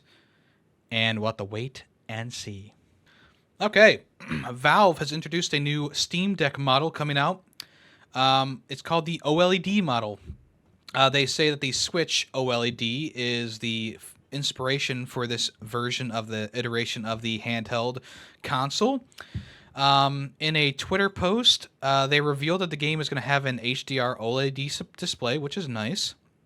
It's going to have a 30 to 50% longer battery life overall. You'll be able to use Wi-Fi 6E on this console, which means it's going to be faster downloads. There will be improved thermals, and it will be 5% lighter than the original Steam Deck model. The 512 gigabyte OLED model is going to sell for $550. The 1 terabyte model is going to sell for $650. Now, I did something similar to the 512. I did the lowest possible storage for my Steam Deck when I bought it, because if you buy you can buy like micro SD cards that are like 5 terabytes large, and they're like $60, right? So that's just what I did because that was a cheaper option. I think that this Steam Deck OLED model it's a bit pricey, obviously. It's definitely something that, like, if you should only get it if you really need like this handheld, type thing. The original model was also kind of pricey as well, but back when I bought that, like, I have a relatively big Steam library, and the reviews for it were good enough, and I enjoyed it. I still enjoy it to this day. And the OLED model is just a bulkier. I'm not bulkier, but it's just a better version of what we got in the past. Does that mean I'm going to buy it? No, I'm not going to buy the new OLED model. I think the regular Steam Deck is good enough. But I think that people who are going to buy this OLED model are going to get a good system, a good handheld system. Now, I would recommend buying a Steam Deck if you have a nice, juicy Steam library. If you don't have any Steam games, or if you had like a small quantity of Steam games, it's probably not going to be worth it, especially if you have a computer that can play most of the games on your Steam list. Like if you only have like indie games or a couple of older AAA games, you should be fine on any computer. If you have a Steam library like mine that's getting close to 1,000 games, then yeah, this is definitely going to be worth your time, because there's so much that you can do with this little console. Portability wise, I can play Dark Souls 3, Elden Ring, on the go and not have a problem. I don't have Elden Ring on Steam, but I have Dark Souls 3 on Steam, and it played really well on the go. Obviously, the battery life is a bit of a nitpick for me with this console. It only has like an hour or so of battery if you're playing a really high intensity game. But if I'm just playing a little game like Mini Motorways or something like that, it's good. It plays for hours on end, and I can play any game on my Steam list. Without the odd button placement of the Switch. And I feel like the Switch's controllers, the Joy-Cons, they don't fit too well in my hands personally, which is why I got like the Hori grips and the Satisfy grip for my console. But the Steam Deck fits just fine, and it's more like a Wii U controller than I was first anticipating when I originally picked it up. But yeah, that's just my, I mean, why waste the money? I mean, waste, quote unquote, waste the money on this if you don't have a huge Steam Deck. If you want to build your Steam library, I'm sorry, I meant to say Steam library before. Then yeah, you can buy this, but I wouldn't recommend it for people who don't do a lot of PC gaming, who don't do a lot of handheld gaming, who don't have a big Steam library, because this might just end up collecting dust on your shelf, kind of like my PSVR 2 did. It also looks about the same. All right, here's some big news. Sony is going to be helping fund and distribute a live-action Legend of Zelda film.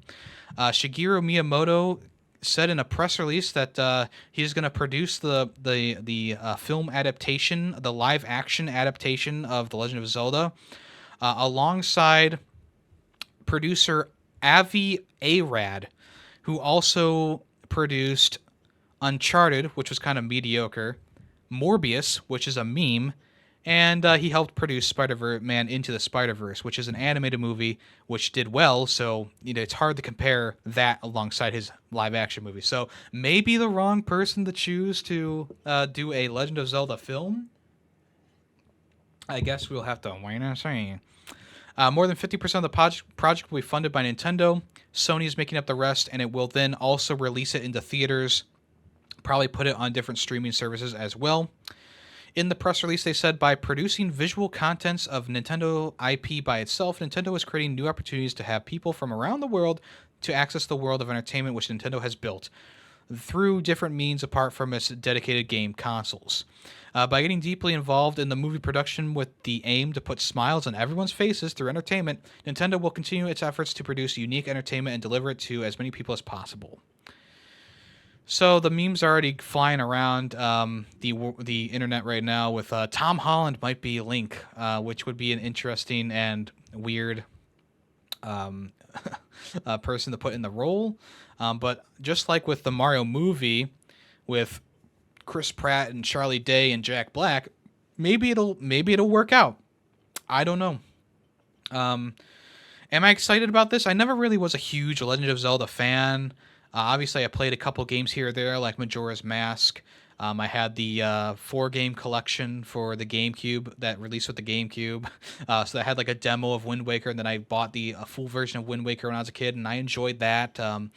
I am not a huge fan of Breath of the Wild, and that's why I didn't pick up Tears of the Kingdom, because I didn't really vibe with Breath of the Wild. I even tried to replay it recently, and I was just kind of like, eh. I mean, it's good for someone else, but not for me. So I'm not like super hyped about a Legend of Zelda movie, but I am interested in seeing what they're going to do with it, because obviously the lore and the story of Legend of Zelda is so wide-spanning and wide-reaching at this point. Mario can kind of reset his timeline every game, but Zelda, most of them do kind of follow some sort of history or line of lore, right? Breath of the Wild into Tears of the Kingdom, Ocarina of Time into Majora's Mask. Obviously, Wind Waker's like a prequel to those games. So yeah, it'll be interesting to see what they do, where the starting off point is going to be, and I guess we really won't get our answers until they officially show off a teaser trailer in the future. The film's director. So this is aside from the producer. The director is going to be Wes Ball, who directed the Maze Runner trilogy. And also he's going to have the same role of director in the Kingdom of the Apes. I'm sorry, the Kingdom of the Planet of the Apes, which is the newest Planet of the Apes movie, obviously. So, I mean, the Maze Runner trilogy, the first movie's pretty good. It's very sci-fi heavy, and Zelda's more fantasy, but I guess I could see, I don't know. I guess fantasy and sci-fi are kind of linked in a way. Linked, get it? Anyway, we'll see. We'll see. It's going to be interesting. That's for sure. It's going to be interesting. Okay. Also in Sony news, they've delayed 6 of their 12 live service games that are going to be coming to the PS5 in the future. After having the Destiny developers, quote unquote, expertise go to the different places that are designing live service games, they have decided to delay six titles that were supposed to be released by the time of financial year 2025. So the remaining 6 titles that they're working on, which we know a few of them, those are still planned to be released before 2025 or around 2025. But who knows at this point if they're going to cancel even more of them or delay even more of them. I say expertise in quotations because last week it was revealed that Destiny was down 45% of its players. People were not happy with the game, and I did say, like, hey, this director goes to Naughty Dog and says this is bad, but his own game is failing at the same time. So it's like, why are we putting so much trust into the guy whose game has a 45% decrease in player base, which is the lowest in the game's history? I don't know. Allegedly, the Last of Us game is still in the works. The multiplayer game is still in the works, along with a multiplayer version of Horizon from Guerrilla Games. Also, Fair Games and Concord were shown off at a recent State of Play. And then also a London studio is working on an online-based property that's not been fully revealed yet. So it's baffling to me that they're still sticking with the live service games at this point. I think that it's kind of been shown that through multiple outlets that live service games don't last long in general or are released to minimal fanfare at this point. Destiny and, like, I don't know, Fortnite are the only 2 games that are truly popular right now, and even then we know that Destiny is losing its player base fairly quickly. One of these games might be a Destiny 3, which I don't know if that would reignite people's burning passion for the series. I don't know. But the baseline is that I think that Sony should just turn away from these live service games. They missed the mark. Live service games are not the style right now. They aren't in anymore.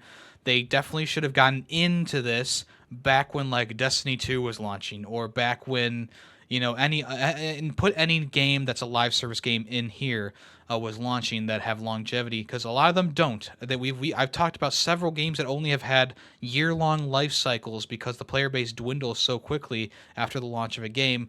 It's just the facts. All right, so Embracer Group is allegedly putting the Time Splitters developer on the chopping block. Free Radical is the development studio behind the acclaimed Time Splitters series, along with I'm not sure what else they actually worked on. I apologize. But in the last few days here, it's been highly rumored that they're going to be shutting down Free Radical, along with Volition, who was shut down last month, who worked on the Saints Row reboot. The UK-based development studio, sources say that's under threat, and multiple employees are actively seeking new employment on social media in the last 24 hours at the date of this article's being written. This comes after 2 years of the studio being reestablished under the leadership of Steve Ellis and David Doak, who are the original founders of the studio. They intended on bringing back the Time Splitters IP, which would have been great. And I think I talked about it back in the day, about loving the series so much that I would be happy to see at least a remaster or a re-release of the original games, but we did not even get that. So it seems like at this point, it's kind of a lost cause, possibly. It's a bleak outlook for Embracer Group in general, that so many other studios are shutting down. So hopefully the people inside of these studios get new work after this, and we'll see what happens with the Time Splitters IP. Hopefully it gets back into the hands of the people who created it, and maybe they can re-release HD versions of it. I would love to play Time Splitters 2, and it's exactly the same way as it is. I don't need any special things done to it. I would love to play Time Splitters 2 just on a newer console with trophy support, and just leave it as it is. Leave it as it is. That's all I'm asking. But at this point, it might be too late. Speaking of games that possibly were canceled, like Time Splitters, development on the new indie title called Revenant Hill, which is shown off during a gaming showcase earlier this year, from the same people who did Night in the Woods. This is supposed to be like a game where you're a cat and you're finding a familiar or whatever, a witch to make you a familiar or something like that. I'm not sure exactly what it was. Development of the game has been canceled for the moment. On Twitter, The Glory Society is the development studio behind it, said, "Making anything complex poses challenges along the way. Games take a while to make and usually require a good team working together. We've been lucky to have one such good team. Unfortunately, recent serious health issues have necessitated 2 key members stepping away from the project indefinitely. We are a small team and we each wear multiple hats. This is a loss of several hard-to-replace hats in the environment where all hats are needed. Given the realities of schedules, budgets, and fraught tasks of reworking the whole project within those parameters, the team has amicably decided to suspend operations. For all intents and purposes, this is the end of development for Revenant Hill. We are cooperative, and we make decisions as a group. For us, this was a clear path to take for the well-being of the team, which is frankly more important than games. In the future, after the dust is settled, perhaps we'll talk about what we've made and learned together. In the meantime, we want to thank everyone who worked with us, supported us, and believed in us. Sometimes things happen beyond our control that change the available options, and you have to just roll with it together. Glory was a project in itself, and it's one that we're proud of to have been part of. Thank you for caring about what we did. Take care of each other and support the workers doing the labor of making games you love. We'll see you around. The Glory Society." So, yeah, kind of a sad statement. Definitely something massive must have happened for them to totally cancel work on the project. Hopefully they can get it started up again when things are settled down or things work its way out. But as of right now, all I can say is good luck, and hopefully everything's okay. Twitter integration on Xbox and PlayStation are being removed. PlayStation was the first one to send out a warning to their subscribers, not their subscribers, their users on the PlayStation, stating that that Twitter, also known as X, is going to be ending. They're going to be ending support for posting directly to the services on the 13th of November. This includes the ability to view any content published on X and the ability to post and view content, trophies, and other gameplay related activities on X directly from your PS5 or PS4. It's a bit of a sudden change, which means that obviously something must have happened internally to cause them to completely exit from PlayStation and Xbox at like almost around the same time. So it's kind of crazy. I post things every so often, like platinum trophies or like a little bit of funny gameplay when like the Callisto Protocol glitched out on me or whatever. But I don't use it a lot. I know there are people who do use it a lot, which is kind of annoying for people. Like you'll have to like save it to a external flash drive and then upload it from your computer, which is like an extra step that you don't really need. So yeah, it's kind of interesting. Elon Musk, who he recently said like, "Hey, I'm gonna look into this." We'll see what happens, but as of right now, as of this podcast, it's set to be completely axed on the 13th of November, which is tomorrow, as I record this. All right, the Golden Joystick Awards happened, and here are the winners for each category. Obviously, there are a lot of good games, great games released this year. Obviously, I don't agree with game awards being done before December, seeing as there's still games coming in December and November for the Golden Joystick Awards, but I'm just one voice. So anyway, Best Storytelling went to Baldur's Gate 3. Still Playing Award, which is an award that I have integrated into my own awards show, which details about that will be coming next month, went to No Man's Sky. Best Visual Design went to Baldur's Gate 3. Studio of the Year went to Larian Studios. The Best Game Expansion went to Cyberpunk's Phantom Liberty. Best Indie Game went to Sea of Stars. Best VR Game was Horizon Call of the Mountain. Best Multiplayer Game was Mortal Kombat 1. Best Audio went to Final Fantasy 16. Best Game Trailer went to Cyberpunk Phantom Liberty. Best Streaming Game went to Valorant. Best Game Community went to Baldur's Gate 3. Best New Gaming Hardware went to the PSVR 2. The Breakthrough Award went to Cocoon and Geometric Interactive. The Critics' Choice Award went to Alan Wake 2. Best Lead Performer went to Ben Starr, who plays Clive Rossfield in Final Fantasy.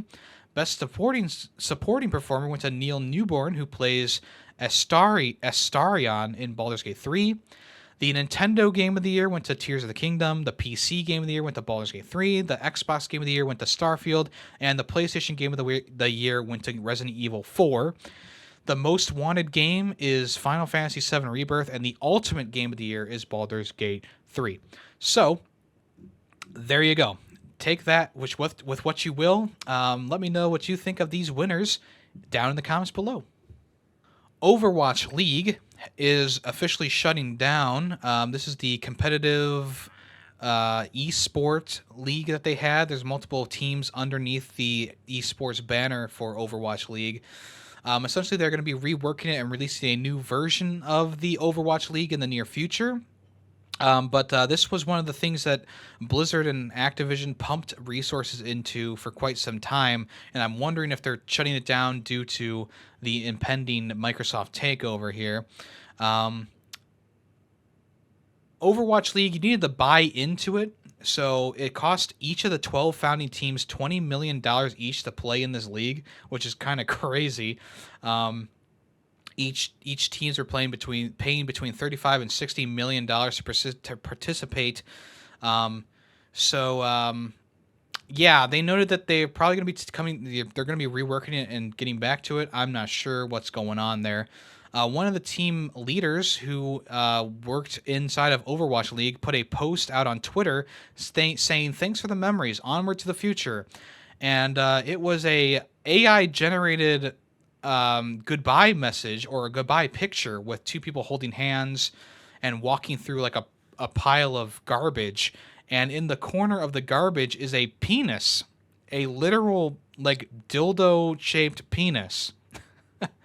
There's several actually in the photo, which is pretty bizarre. Obviously, this person didn't look too closely at what the AI did, so that's pretty embarrassing. But yeah, Overwatch League is heading in a new direction. We'll get more information on that in the future. Recently announced, Netflix is doing a Witcher animation, or anime, I guess you could call it. And they announced that the voice actor for Geralt is returning. This is coming late 2024. In a tweet, they said, big announcement, Doug Cockle, the voice of Geralt in the Witcher video game series, will return in The Witcher Sirens of the Deep, coming late 2024. A part of this announcement was a trailer that they put out onto the YouTube, which is on their Netflix YouTube account, which was pretty cool. And also, like, the original voice of Geralt is obviously, he's a very recognizable voice actor. He did great work with the original games. So, should be pretty cool. I believe it's a movie. And I'm sorry. Yeah, I believe this is a movie because they had a Netflix animated show which released in 2021. So I don't know if this is going to be a part of that show or if it's like going to be a movie based on that show. I guess I don't know because I haven't watched it. So I will just shut up and move on. Speaking of Netflix, the Super Mario Bros. Movie is going to arrive on Netflix in December.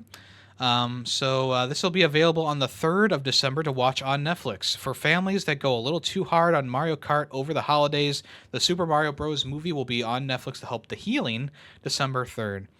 Mario movie had already been released on other places in other countries like Australia and South Korea, but now the movie is officially coming to America. Woohoo! It'll be nice to enjoy the movie again if you want to in the comfort of your own home. I personally don't feel the need to watch the movie again, in my opinion, but if you want to, it'll be available to watch on Netflix on December 3rd if you're in the Americas. All right, let's go ahead and move on to the next part of the show, which is What's Coming Soon.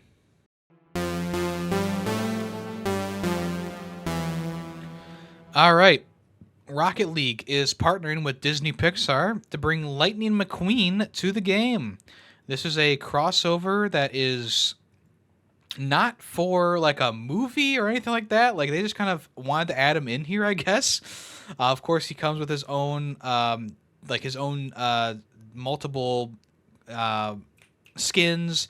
He comes with his own goal making animation and I believe his own like trail as well. This is available right now on release on November 7th. Lightning McQueen model in the game will be the first to feature a dynamic expression, which means that his face will change during the course of a match when he scores a goal or he runs into someone. Included with the bundle that you can purchase for about 2,500 credits. The car itself will be there will be a player banner, 3 decals straight from the films, 3 sets of wheels, a goal explosion sending out his ka-chow catchphrase, and the Life is a Highway player anthem. So there you go. If you want to check that out, that's available right now. Super Mario RPG on the Switch is coming soon. It's very close to being released here. The physical game is going to come with a manual, which has been phased out quite some time ago for the Switch.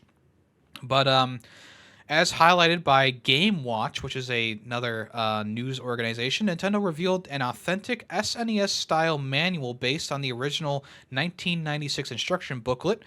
It will be available from game retailers and department stores within Japan. So it's not coming to America just yet, or maybe they just haven't announced it yet.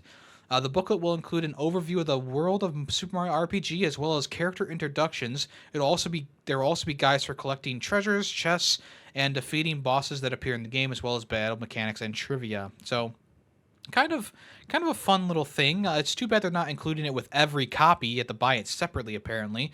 Kind of fun.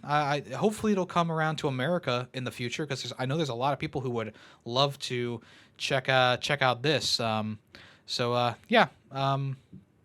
There you go. The Jurassic Park Classic Games Collection has officially got a new release date for the 22nd of November. This compilation, which is published by Limited Run Games, will contain multiple versions of NES, Game Boy, SNES, Genesis, and Mega Drive titles, and it'll be for about $30, which is not too bad. The physical edition will also will be the same price as the digital version of the game. Hold on to your butts. The 8 and 16-bit era of Jurassic Park games has returned, commemorating 30 years of the iconic film. This release includes a lineup of 7 classic titles: Jurassic Park 8-bit, Jurassic Park Portable, Jurassic Park 16-bit, Jurassic Park Genesis, Jurassic Park Part 2, The Chaos Continues 16-bit, Jurassic Park Part 2, The Chaos Continues Portable, and Jurassic Park Rampage Edition Genesis. Explore Isla Nublar in each of these releases, recreating the excitement and thrills of the historic franchise. Play as Dr. Alan Grant, or in some releases as a velociraptor, as you collect eggs, survive dangerous local wildlife, restore power to the park, and collect new weapons, and eventually escape. Re-experience these classic games in one collection, return to the park, and enjoy your stay. So, according to the Switch eShop listing, it's going to be about 2.5 gigabytes to download the whole thing. There will be a physical edition for Switch and PlayStation, I believe. So I am excited and I am interested in purchasing this. I might buy a physical edition if I so desire, but as of right now, just a real interesting thing. I might just get the digital version in the end. But really cool that these games are coming back, and that's so close, November 22nd. It's a very close release. So can't wait to check this out. A game called Robots at Midnight is getting an Xbox and PC launch. This seems to be a open world style game where you play as this kid who is fighting robots. This is coming from Finish Line Games. In a blurb, they said, Robots at Midnight is an action RPG with intense combat, colossal monsters, and satirical robots set in a narrative-driven and expansive cassette futurist world. Built as a luxury destination now in ruins, the planet of Yob is now unforgiving. Overrun with dangerous inhabitants, Yob will be a challenge for any human to endure. Learn the secrets of your family and this world to uncover the corruption that lies within. It seems like this is going to be like a Souls-like. The art style is kind of cartoonish, kind of cel-shaded cartoonish, that is going to be coming sometime next year, I believe. They didn't have a firm release date, but I can only assume next year. Dead by Daylight is joining forces with Chucky. He'll be a new killer in Dead by Daylight. If you don't know, Chucky is a small little doll that's been possessed by a serial killer. I don't know how exactly Chucky is going to work in the game, seeing as he's so small. So maybe that'll be like his main quirk, is like he's a little small guy, but he'll probably have like maybe low damage or something like that. Who knows? This is the next DLC for Dead by Daylight. They've been kind of doing a great job of continuously releasing new content for the game. They even brought back the DLC for the Stranger Things, which is kind of cool. So this will be releasing on the 28th of November. You'll be able to play as the living doll possessed by a serial killer, like I said. The role is being reprised by Brad Dourif. And there's an alternative outfit that lets you play as Good Gal, a.k.a. Tiffany Valentine, who is voiced by Jennifer Tilly. So there you go. Kind of a cool little nod to Child's Play. Does this mean that there's going to be a Child's Play video game coming soon, like official video game? I don't think so, but pretty cool inclusion in this game. Hashtag Drive Rally is putting an arcade spin on the motorsports sensation. This is coming to pretty much all platforms, I believe, next year. You can wishlist it now if you want to. It's coming to pretty much everything. Steam, Epic Games, GOG, Apple, PlayStation, Xbox, and Switch. So this is like a cartoonish take on the Rally series. Definitely going to be more arcade based. I think the graphic style is pretty fun. It's blocky and kind of cel shaded. It looks really fun. They didn't really show off too much of it, but from what we've seen, it looks kind of cool. It's a low poly effort made to feel more arcade-like than the modern rally titles, which are definitely more physics-based. The developer's going to be Pixel Perfect Dude. They said they're leaning into the motorsports 90s era, featuring familiar-looking cars and taking us through varied environments. The handling model is described as simple enough for beginners, yet addictively challenging and demanding in its depth. There will also be a photo mode included as well. So there you go. Kind of interesting. Speaking of fast cars, Taxi Life. What a transition. Taxi Life is a driving simulator coming to PlayStation and other consoles in the near future here. This is coming from Nacon of all studios. In this game, you will be driving around a large area of Barcelona.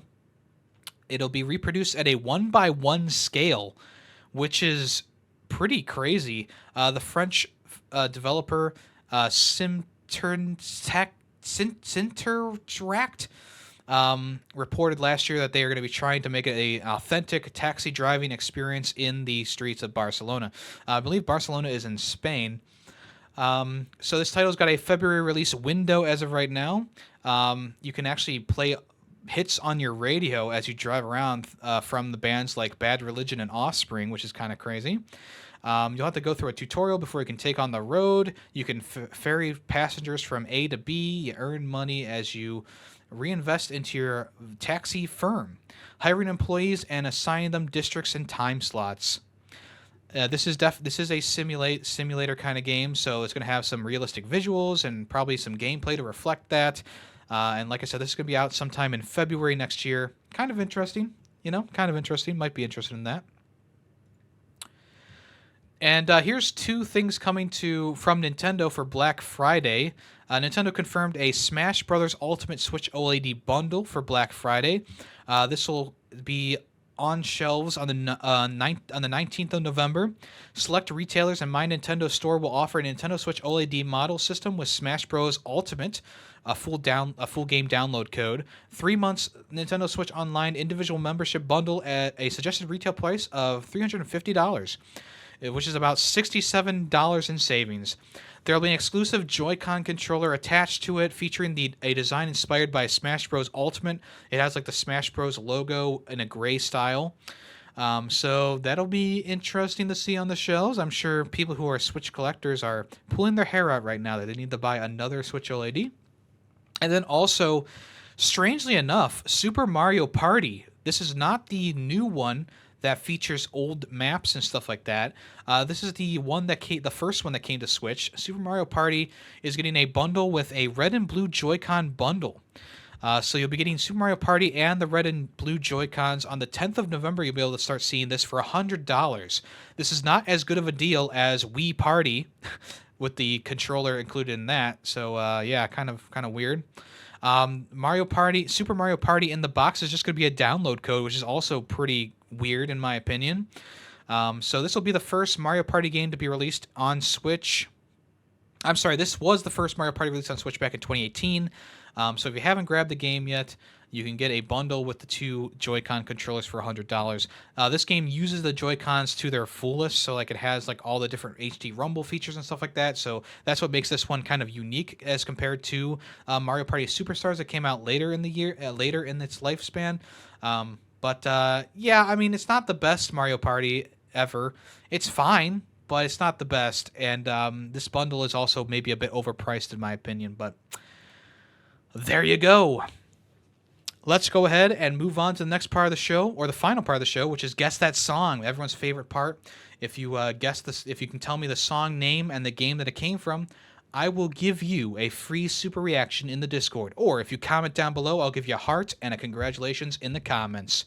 Let's listen to this week's song right now.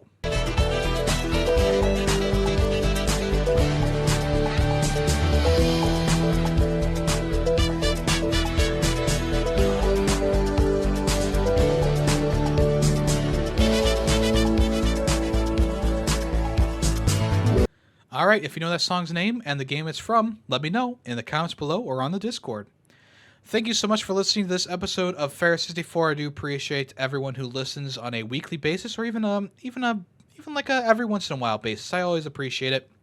Remember to make sure you leave a comment or leave a like on the video. If you want to, you can rate on Spotify and Apple Podcasts, leave a review. I'd appreciate that as well.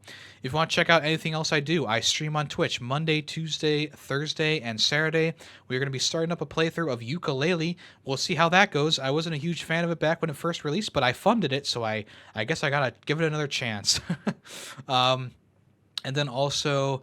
I also have a YouTube channel, as you may or may not know from watching this, and I also have a VODs channel, Yemmy the Ferret VODs, where I upload past streams and shorts every so often. I also run another podcast called Film Freaks with a Z. The most recent episode is about The Host, which was directed by Bong Joon-ho. The next episode is going to be about Onward, the Disney movie, Onward. I almost forgot. So if you want to check that out, that'll be available this coming Friday. So thank you so much for listening. I am Yemmy the Ferret, and I am out of here. I'll talk at you next week. Bye-bye.